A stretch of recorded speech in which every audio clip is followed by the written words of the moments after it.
Hello and welcome to another episode of My Life Experiences. I'm your host, Wezi Nyanewa Sosola, and today I'm so honored to have a guest with me. She's a very special person, a friend, and a work colleague. She's got a vast life experience, and she's going to share with us today. So stay tuned and be blessed. Hello, Lynn.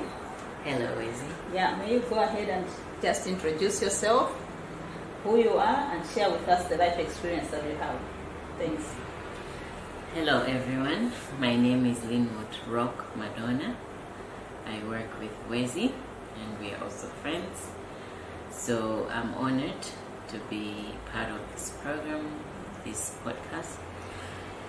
Wezi approached me and asked me if I could share my life experience.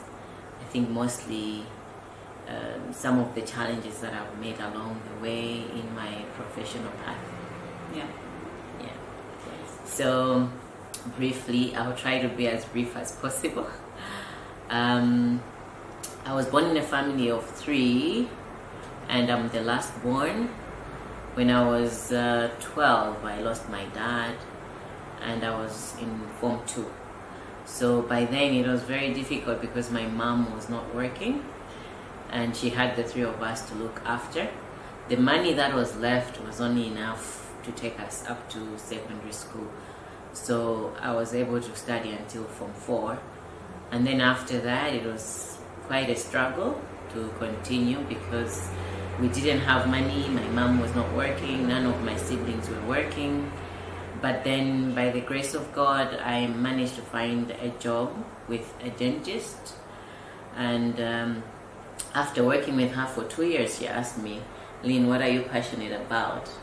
Do you want to be working in the, dental industry? So I said, no, I want to do something, anything to do with, business.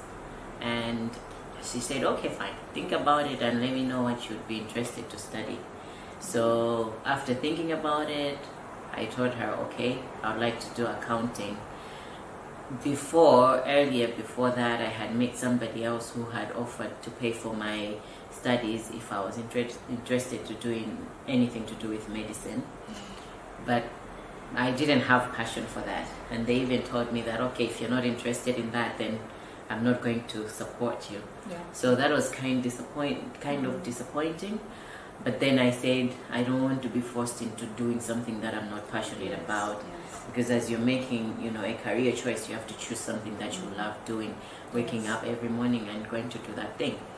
So years later, that's when my boss asked me what I wanted to do, and I told her that I would do accounting. So she said, okay, fine, you get very little as a salary. I think by then I was getting less than 15,000 kwacha. That was like in 2005. Yeah. So she said, I can be giving you a loan and then you'll be paying back gradually and then you can be studying in between. So I started doing my ACCA studies. I started with the diploma, and in 9 months later I had finished that course, and then after that I started doing the Part 2 professional stage. And by then I had also started looking for an accounting job because I was working as a dental assistant, so it had nothing to do with accounting. And years later, until I was about to finish my professional stage, that's when I got a job with a local NGO. And my final exam, I did it with that NGO until I qualified as a professional accountant. So that was in 2010. And then I worked with that NGO for a year. Later, I resigned. And then I think 4 months after that, I got a job with GIZ. Yeah. I worked with GIZ for a year.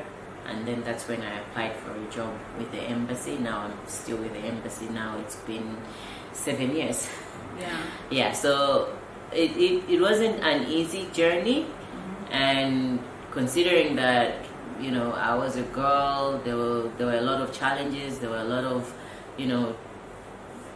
pressure from peers, knowing that my peers are progressing, after school and everything. it was not an easy thing. I remember at some point I would, cry myself to sleep, Yes. just because I was feeling sorry of myself. I would ask questions like, but then how am I going to get out of this, situation if I cannot even access education? Yes. And then how am I going to get a job? So it was kind of scary, but I think because my dad used to tell me a lot, about education being the key and focusing on that, how that can actually help you become better. And today I can attest to that. It's really true. Once you do the studies, it's just a matter of time. Eventually someone is going to see your talent, and then they'll give you the opportunity, and then you get to have the job that you would want. Yeah, so how can you advise maybe a youth out there, maybe they've lost their parents, that they are struggling with making decisions of how to move forward? There are so many instances of early marriages in Malawi that we are struggling with. So how can you advise a youth who's at that position right now? Okay, my advice would be, first they have to find what they're passionate about, and they should hold on to that dream, regardless of what the current situation is. Because sometimes you think things are not going right, they're not happening as you would want them to happen. But if you hold on to that dream and you do everything to fight to get to that dream, as long as you stick on the right path, you're gonna make it. It doesn't matter how long it takes, but eventually you're going to make it. You should not decide to take shortcuts, because in the end you end up losing focus, you end up getting into trouble, and then you lose your dream, and you may just end up messing up your life.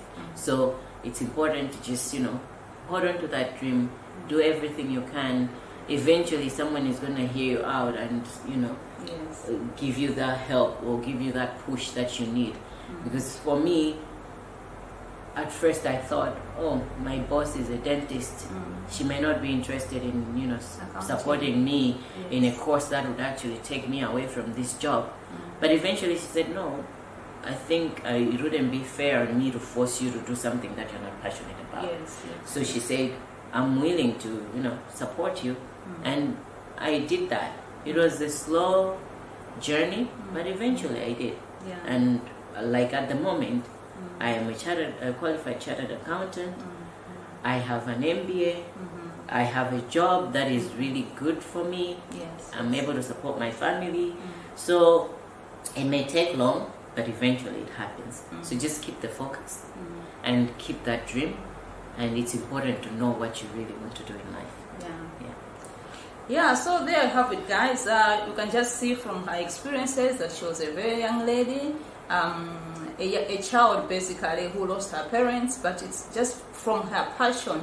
She just followed her passion, what she's passionate about, and she went and fought her way until now she's a qualified accountant. She's got a good job. She's able to support her family. And another thing that I want you to take home is that you have to be connected with people. Because from your story, Lynn, I'm seeing that you were connected to somebody. It's the people that you were connected with who helped push you in the right direction of your career. You cannot isolate yourself. And also the other thing is, you shouldn't just waste time feeling sorry for yourself. Just before my dad died, he actually told us that, I know I'm going to die, but I don't want you to leave with that feeling that, oh, I don't have a dad, what is going to happen to me? You should still continue living and then still, follow your dreams and make me proud wherever I am. So it may be, whatever you're going through now may look like the end of the world, but it is not, because you still have the life. So as long as you're living, you can always make a difference. Yes. So we've come to the end of today's episode. As long as you are living, you can make it in life. So just forge ahead, look ahead. Things are gonna turn out right for you. So I want to remind you once again to subscribe to this channel. Lynn was one of the first people to subscribe to this channel, and I just want to thank you for being supporting the home industry. She's a subscriber. Hit that subscribe button and also the thumbs up, the like button. Thank you so much, guys. Stay blessed.